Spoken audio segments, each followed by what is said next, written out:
Hi, I'm Darren Miles with Darren Miles Photography, based here in beautiful, sunny Naples, Florida. You know, the photography world has turned into the attention deficit disorder and instant gratification society. We want it all, and we want it now. And the one company that's been prescribing the digital crack to quell our insatiable desire for the next best thing, well, lately that's clearly been Sony, as the entire A7 series personifies this new strategic direction the industry has gone in, as Sony has put out more flagship full-frame models of camera in the last couple of years than Canon and Nikon combined. So, what does Dr. Feelgood have up his sleeve this time? Well, this is a Sony A7r Mark II, complete with internal 4K recording, a 5-axis image stabilization system, expanded ISO sensitivity, more phase detect autofocus points for an improved autofocus system, a 42 megapixel backlit sensor, a crop Super 35 mode for even more amazing video capabilities, in addition to so much more that we could ever cover in a 15 to 20 minute review. But we're going to try. Now on the surface, this camera looks like it can satisfy all of those photographer junkies in need of a fix, at least for now. Because as we were filming this review, and as if on cue, Sony has just announced the A7s Mark II, and photographers the world over are twitching right now, quivering with anticipation and foaming at the mouth, if you will. That said, even with all the accolades for this camera, there are a few important deal breakers here, at least for me. That, and given the torrid pace in which Sony has been unleashing new cameras onto the photography world, one has to ask themselves, at $3,198, is it really worth buying one of these? Well, we're going to spend the next 15 to 20 minutes to find out.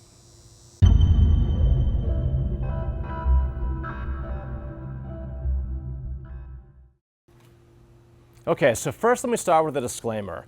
This is only the second time that I've actually reviewed a camera, but I felt really compelled to review this one as, in my opinion, no other camera has been this well received, hyped, or lauded as highly by nearly everyone as this camera, ever. So here we go. As this is not a lens, we're going to review the A7r Mark II based on the following criteria: build quality, ergonomics and ease of use, performance, image quality, video quality, quality of the results, value, and finally, I'm going to talk to you about some quirks that I encountered that will hopefully be fixed with some firmware updates.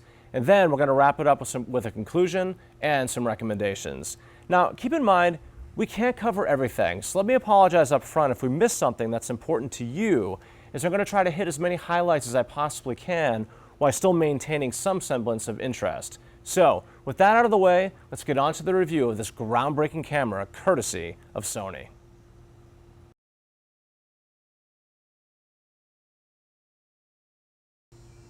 So first up is build quality. And consistent with the other A7 bodies, it's a nice combination of magnesium alloy and rubberized body. The grip is deep and fits nicely in the hand. However, if you have larger hands, the space in between the lens mount and the grip is kind of narrow. Weighing in at 1 pound 6 ounces, and even though this is a compact mirrorless camera, I wouldn't exactly call the A7R II svelte. In fact, it feels kind of beefy to me. Unlike a lot of newer mirrorless cameras, Sony hasn't included the addition of a flip-out screen. I'm sure they have their reasons, but the flip-out screen allows you to see what you're recording, and camera reviewers run into this all the time.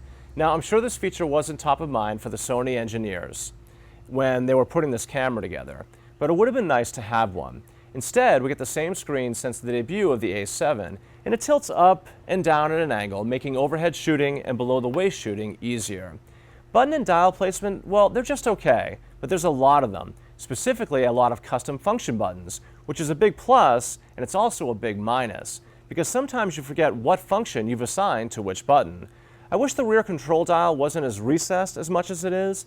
In fact, I wish it were as prominent as the exposure compensation dial. I'll often confuse the two when I'm not looking.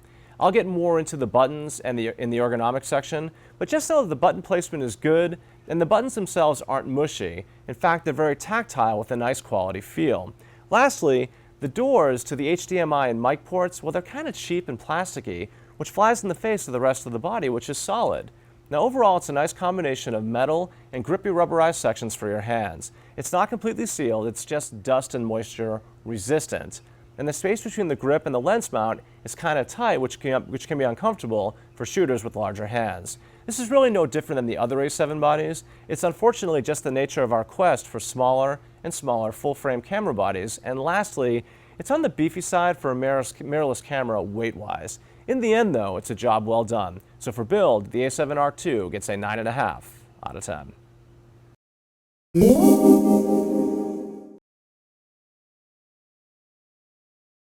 With regard to the shooting experience and the ergonomics, I suppose the ergonomics would be considered great if you never used a camera before, or especially if you never used a Canon or Nikon prior to using an A7. Now, if you've used an A7 camera before, then the layout is going to be really familiar. There's a lot that's really cool about the Sonys, but there's also so much that will drive someone making the switch from Canon or Nikon literally crazy. For example, one of the things that I've personally taken for granted on virtually all other camera bodies is the ability to move the focus point around the frame very quickly and very easily. Whether it be Olympus, Nikon, Canon, it's usually a very simple press of a button, or maybe you have to press the shutter, and then you use the dial or the joystick to get your focus point to the desired location inside of the frame. Historically, it hasn't been like this with Sony. It's been a convoluted process to get to the place where you can move the focus point around. However, with the A7R II, it appears that Sony has pre-programmed custom function button 2 on top here to give us quick access to the focus menu. It's not perfect, but it's a really big improvement. Now, in Sony's defense, one of the things they're trying really hard to do is automate functions with regard to AF that we used to all have to do manually. Now, personally, I'm still crossing that bridge between traditional DSLR and this. It's an entirely different way of thinking. It's taking a while, and it doesn't really help that I'm shooting Canon and Nikon on a regular basis today. Speaking of Canon and Nikon, the one area that Canon seems to have it over everyone else, but especially Sony, is in the ease of use and organization of the menu system. Sony's menu system is a nonsensical nightmare when compared to Canon. And one really big drawback is the lack of a custom menu that Canon does so well. It's kind of ironic because the A7R II can otherwise be customized in so many ways. It's really great, actually. And speaking of customization, one of the really great things about the A7R II in general is the vast amount of ways that you can customize this thing to make it truly yours. And there's just so much here. I mean, you can customize this, you can assign various functions to the customized function buttons, which are located all over the camera. With regard to the control dials, one of the things that I don't like is the prominence of the exposure compensation dial here, and the lack of prominence of the rear control dial. I wish these two were actually reversed, as the exposure compensation dial is so much easier to manipulate than the rear control dial. Yet, at least the way I shoot, I need the control dial in general much more than I need the exposure compensation dial. Worse, I'm often mistakenly adjusting exposure compensation when I mean to be adjusting aperture or shutter speed depending on the mode that I'm in. It's a serious annoyance that gets in the way of getting the shot. And it's also an interesting design choice, and one that I personally am not too fond of.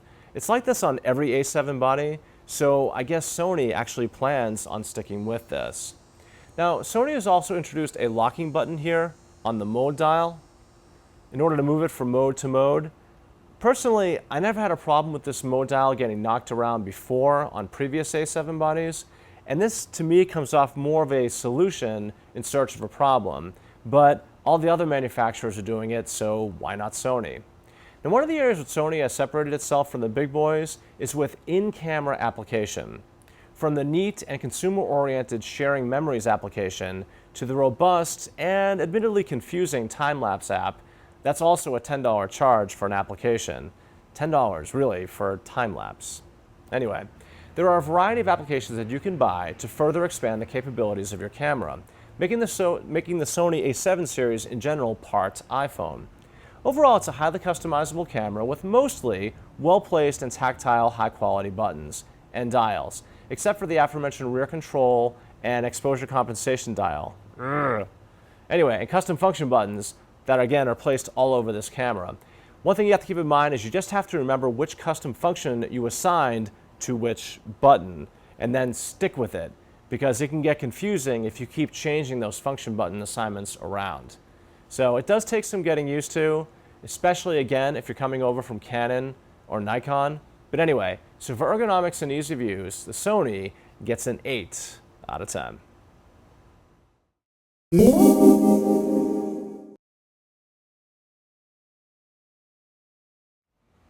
So next up is performance, and on paper the A7R II is a monster brimming with a panacea of features.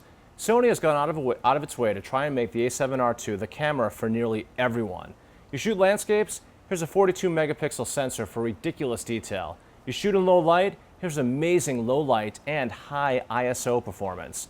You shoot video? Here's internal 4K recording, crazy good dynamic range, and a 5-axis image stabilization system. The autofocus now has 399 phase detect points. Holy crap! In addition to so much more that it's literally an all-in-one. Now, if you're new to Sony, they have a much different approach to autofocus than do Canon and Nikon. This camera has autofocus for the digital age. I mean, the competitor's autofocus almost feels analog by comparison. Now that said, if you're just coming over, it can be a bit disorienting at times, especially at first, because if you're anything like me, you don't like to leave a lot of decision making, specifically with regard to autofocus, up to the camera. Though I have to say, the ability to register a person's face can be really helpful, especially if you're a wedding photographer. The ability to register a bride's face, it'll actually find her in a crowd. It's pretty cool. And the various other focusing modes, well, they all work reasonably well, but especially well in good light. Now, I can't cover them all here, but one big issue for somebody like me specifically is if you're used to utilizing point shooting.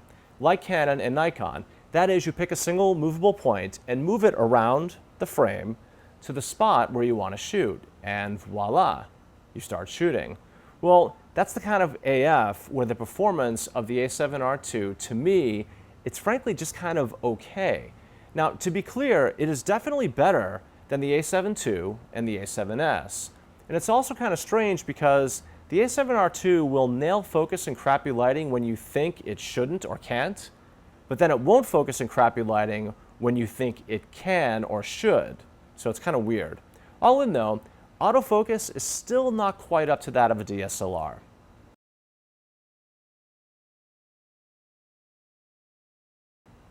Now, I wanted to do some tests to double check just to make sure that I wasn't going crazy, because pretty much everywhere you go and everywhere you read about the A7R II, everybody keeps talking about how much better the focus is. So what I did is I brought the A7R II along with the Nikon D750 to a Taekwondo tournament a couple of weeks ago. And my findings were the D750 was finding and nailing focus quickly with amazing precision and accuracy, while under the same lighting conditions, the A7R II was struggling. So, I mean, it wasn't bad, but it would hunt just long enough to miss the shot that I really wanted to get. So in that tournament, I found that I kept reaching for the D750. And again, I was using the focus mode that I personally am most comfortable with. Sony calls this flexible spot, but I have to confess, flexible spot on the A7R II is just not that reliable in any kind of challenging light. When it comes to AF, think of Sony as more akin to an Airbus and a Nikon and Canon more akin to a Boeing. Both work really well, but the Boeing, like Canon and Nikon, leave more control to the photographer, or in the case of the Boeing, to the pilot. Whereas the Airbus will leave more to the plane, which is kind of like Sony, specifically with regard to autofocus. A lot is left to the camera. Now, it's a personal preference, but I prefer point focus, and the A7R II, frankly, would give me an ulcer in that mode if I were to take it to a wedding. Again, I'm trying to understand the other modes, I'm trying to use them, but I'm just not all that comfortable with them.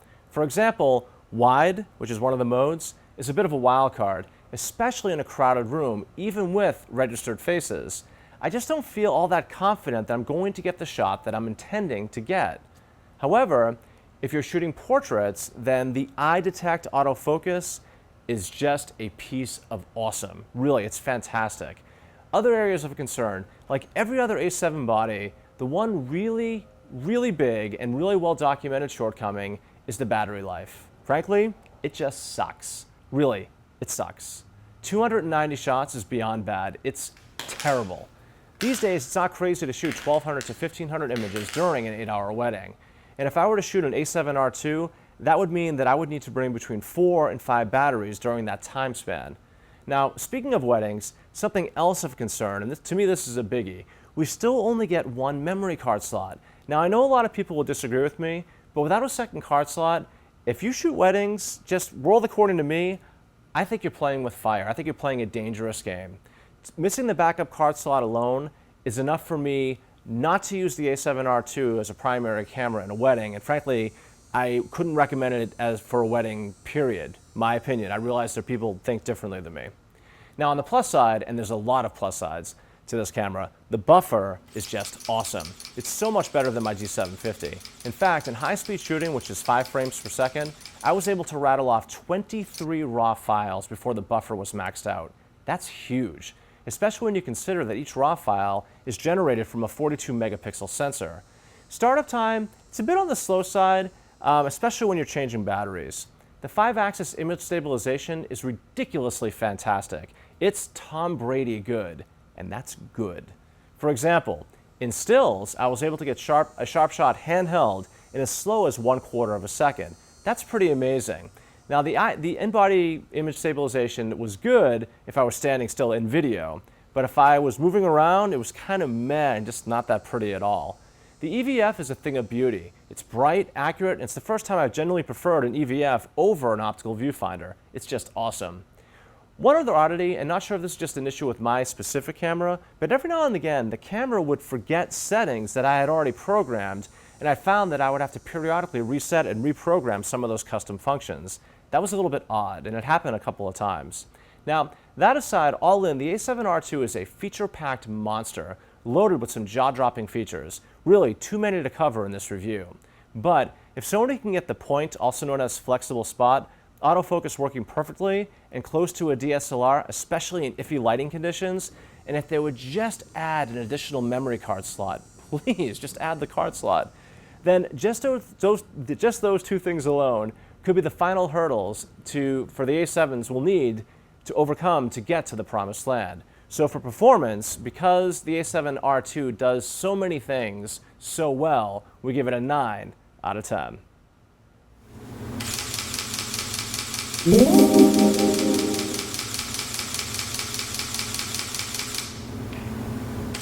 So next up is image quality, and well, if you can get it to focus, then image quality is just astonishing.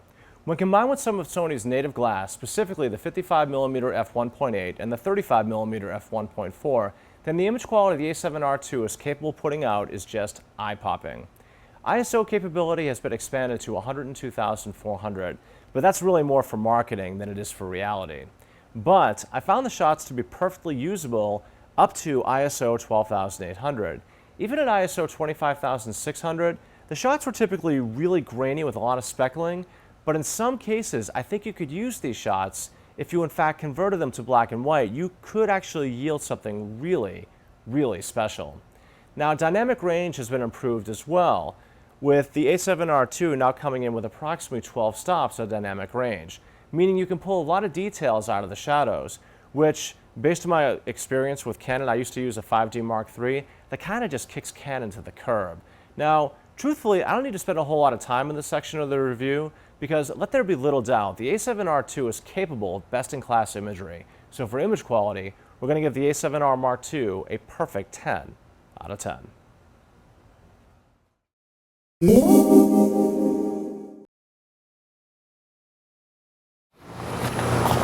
Okay, so next up is video quality. And if there's one area where Sony has just hit it out of the park, it's with video. I mean, wow. We're actually shooting this section of the video utilizing an A7r Mark II in Super 35 mode with the 55mm Sony Zeiss f1.8 lens.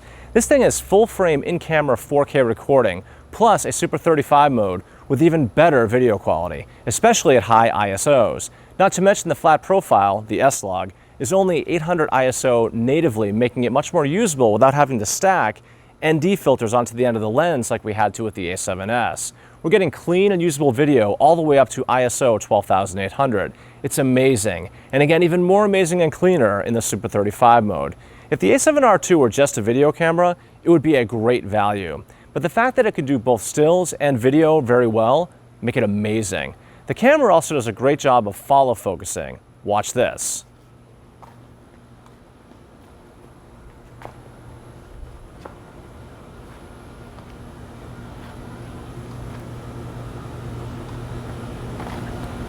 I mean, that's pretty cool, right? And just to put the point of how good the follow focusing is, I'm going to move around a bit while we're filming or shooting the rest of this section of the video or of the review. Okay, in addition, this thing has 5-axis in-body image stabilization, and it's really good so long as you don't have to move. Handheld, just like this, video is smooth enough, but if you start walking, the video quality can get shaky and ugly really fast. Truthfully, the 5-axis in-body stabilization is no substitute for a 3-axis gimbal device. Now, color coming straight out of the A7r Mark II is really beautiful, and it's about the closest thing that I've seen to the Canon, and it's definitely a lot more vibrant than the A7S. The video, again, has 2 modes, the full frame and the Super 35 mode. Super 35 crops the frame, but it performs much better and it's much cleaner, again, especially at those high ISOs and low light. Now, on the downside, one well-documented issue that's been talked about quite a bit with the A7r Mark II is the camera has a tendency to overheat when you shoot for extended periods of time in 4K in camera. Now, I've only experienced this once, and truthfully, I haven't been able to repeat it, but others have talked about the camera's overheating. But really, that's about the only real downside to the video quality. So overall, the video quality coming out of the A7r Mark II is world-class, and again, I keep saying it, especially in that Super 35 mode. And therefore, the A7r Mark II gets a perfect 10 out of 10 for video quality. Coming at you.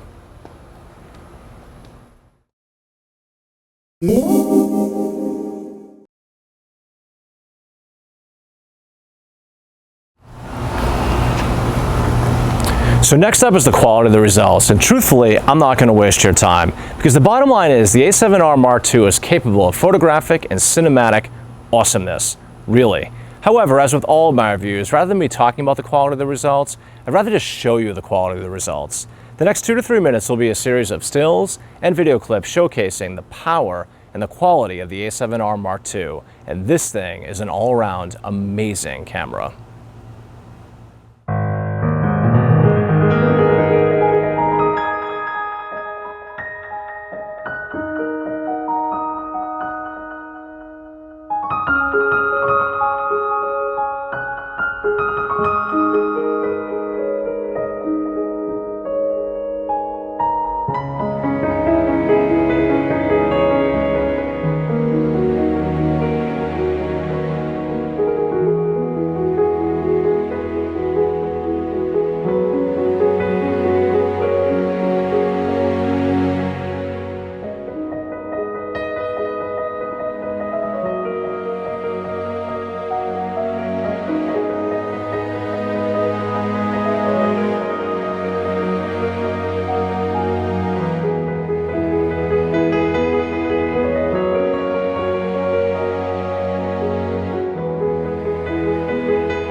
So next up is value, and at $3,198, is the A7R Mark II worth it? Well, I think for a lot of photographers, specifically portrait and landscape photographers, then the answer is an overwhelming and resounding yes. Because the 42.4 megapixel sensor is just a dream to use. And if you're a professional videographer, then the A7R Mark II is about as close to a no-brainer as humanly imaginable. But the one kind of photography that I think would force me to hesitate before purchasing an A7R Mark II is very specifically wedding photography. And please, if you will, allow me to explain why. Because I know there are a lot of well-known photographers utilizing this thing for weddings, and they love it. They're making videos about it, and they love it. But honestly, I'm not going to be one of them, at least not as a primary camera. As a second or a backup camera, sure. Well, the question you might be asking is, why do I think this way? Well, for starters, the lack of 2 memory card slots, for me, is a non-starter. I don't care how rare SD card failure is, I would never, ever want to take that chance at a wedding. Ever. So my primary camera has to have 2 card slots.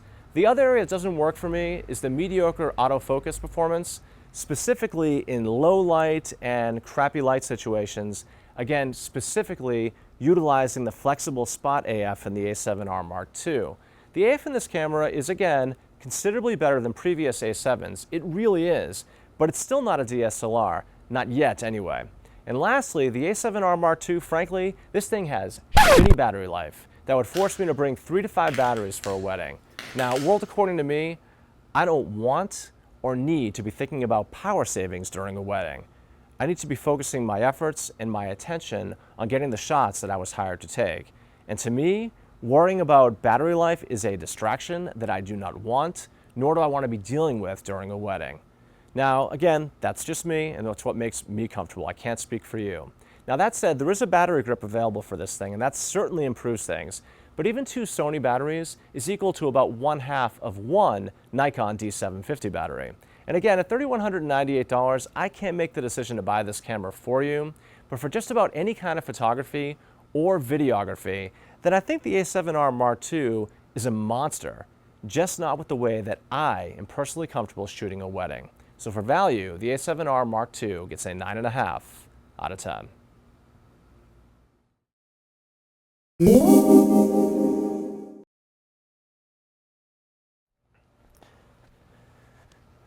So next up, I'd like to talk about or bring up a couple of quirks that have arisen under certain shooting conditions with the A7R Mark II that I think are worth mentioning, because I don't know if this is a problem with my camera or if it's a problem with the A7R Mark II in general.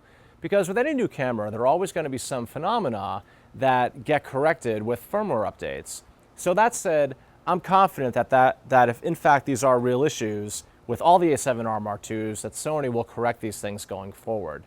First, on several occasions I was shooting video with the A7R II attached to a DJI Ronin, and I was under varying lighting conditions, indoors and outdoors. It was a video walkthrough of a really big yacht on a bright sunny day. So rather than stopping and starting throughout as I went from indoor to outdoor during that transition, I thought it would be easier and better to utilize auto ISO rather than changing settings and upsetting the flow of the walkthrough. Well, as it turns out, I needed to end up starting and stopping anyway because under these shooting conditions, utilizing auto ISO, I kept getting a system error, and I'd have to take out the battery and restart the camera, which leads to the second quirk. Every time this happened, it happened 3 times. To make matters worse and even more frustrating, all of the camera's custom functions that I had set and all the settings that I had put in there were all reset to the factory settings when I first got the camera. Unbelievably frustrating, and it delayed the shoot. Now, when something like this happens, you almost want to throw the camera out because it was really frustrating and unnerving, frankly, especially when it happens in succession on the same shoot. You know, fool me once, shame on you, fool me twice, shame on me. Well, it happened 3 times with this camera. Now, this could be a real serious problem if you're a wedding videographer and you're shooting a wedding at a critical time. Imagine if it happened. Food for thought. Hopefully, Sony will address these issues if they are in fact real with future firmware updates.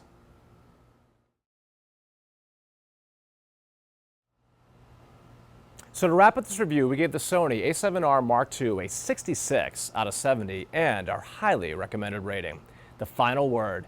If you shoot landscapes, portraits, or are a serious videographer slash cinematographer, then the Sony A7r Mark II is simply an awesome camera capable of delivering just stunning results. Beautiful color, killer dynamic range, amazing high ISO capability, especially in Super 35 crop mode, etc. This thing is a total no-brainer. And I didn't mention it before, but I'll mention it now. Sony also encourages adapting third-party lenses via adapters, meaning that lens selection isn't limited to Sony's rather narrow but improving native lens selection.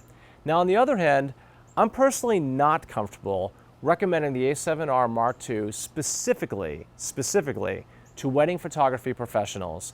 The lack of dual memory card slots, to me, that's just like playing with fire. I just don't do it. I mean, I know it's rare for an SD card to fail, but I think you're better off going in a different direction for your primary camera body. Get one with 2 memory card slots. And second, as previously mentioned, the AF is still kind of spotty in low light situations. It's better than previous A7s, but it still misses often enough and hunts just long enough to make the hair on the back of my neck stand on end. And finally, small and as compact as they are, battery life on the A7r Mark II and frankly the A7 series of cameras in general is just terrible. For the record, I'd be willing to work around the battery issues, but the AF and the 1 memory card slot would force me specifically to pass as a wedding photographer on the A7r Mark II. Now, I'll probably end up buying an A7 Mark II anyway, as I shoot a lot of real estate and a lot of portraits, 2 areas where I think the A7r Mark II would absolutely shine. This is Darren Miles with Darren Miles Photography, based here in beautiful, sunny Naples, Florida. If you like these reviews, please don't forget to subscribe. Thank you so much for watching, and until the next time, happy shooting.